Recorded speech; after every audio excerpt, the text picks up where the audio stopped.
રાજ્યપાલના સંબોધન સાથે વિધાનસભાના બજેટ સત્રની શરૂઆત. વિવિધ મુદ્દે સરકારને ઘેરવા કોંગ્રેસના સભ્યોએ કરી તૈયારી. 28મી માર્ચ સુધી ચાલનારા સત્રમાં મેડિકલ તેમજ જીએસટી સહિત 4 મહત્વના વિધેયકો થશે રજૂ. આવતીકાલે નાણામંત્રી કનુભાઈ દેસાઈ રજૂ કરશે બજેટ. ગાંધીનગરમાં મુખ્યમંત્રી ભૂપેન્દ્ર પટેલની અધ્યક્ષતામાં મળી કેબિનેટની બેઠક. બેઠકમાં બજેટ સત્ર, આરોગ્ય વિભાગ અને નર્સિંગ વિભાગની ભરતી તેમજ નવી જંત્રી અંગેની અરજીઓ સહિતના મુદ્દે થઈ ચર્ચા.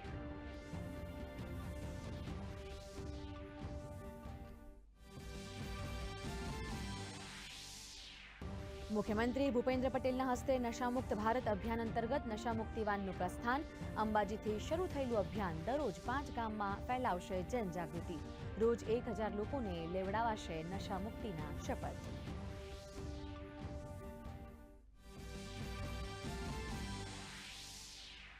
ભાવનગર અને સુરેન્દ્રનગરમાં ઝડપાયો વિદેશી દારૂનો જથ્થો. ભાવનગર જિલ્લાના મહુવામાં 61 લાખની કિંમતના દારૂના જથ્થા સાથે 4 આરોપીની ધરપકડ.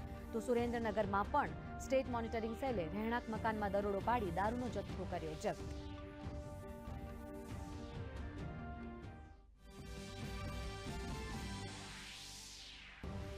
આજે જાહેર થશે દિલ્હીના મુખ્યમંત્રીનું નામ. સાંજે મળશે ધારાસભ્ય દળની બેઠક. આવતીકાલે સવારે 10 વાગ્યાથી શરૂ થશે શપથ સમારોહ. દિલ્હીના રામલીલા મેદાનમાં કાર્યક્રમની ભવ્ય તૈયારી.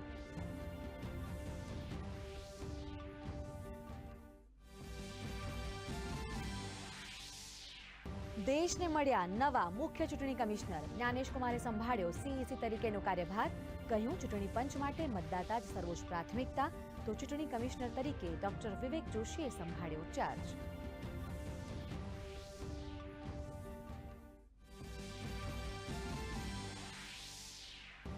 નવી દિલ્હી સ્થિત રાષ્ટ્રીય સ્વયંસેવક સંઘના નવા કાર્યાલય કૈશવ કુંજનું કરાશે ઉદ્ઘાટન.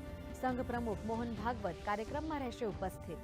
ચાલુ વર્ષે આરએસએસ મનાવી રહ્યું છે 100મી વર્ષગાંઠ.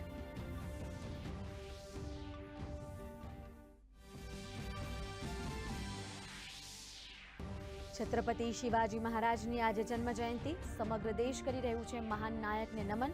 પ્રધાનમંત્રી નરેન્દ્ર મોદીએ કહ્યું, આત્મનિર્ભર અને સમૃદ્ધ ભારત માટે છત્રપતિ શિવાજી મહારાજ કરે છે પ્રેરિત.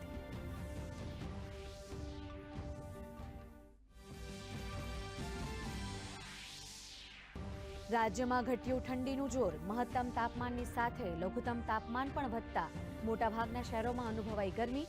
અમદાવાદ, વડોદરા સહિતના શહેરમાં લઘુત્તમ તાપમાન 20 ડિગ્રીની આસપાસ.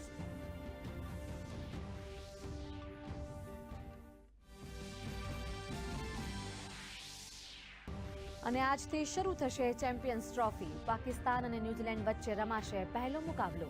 આવતીકાલે દુબઈમાં બાંગ્લાદેશ સામે ભારતની પહેલી મેચ.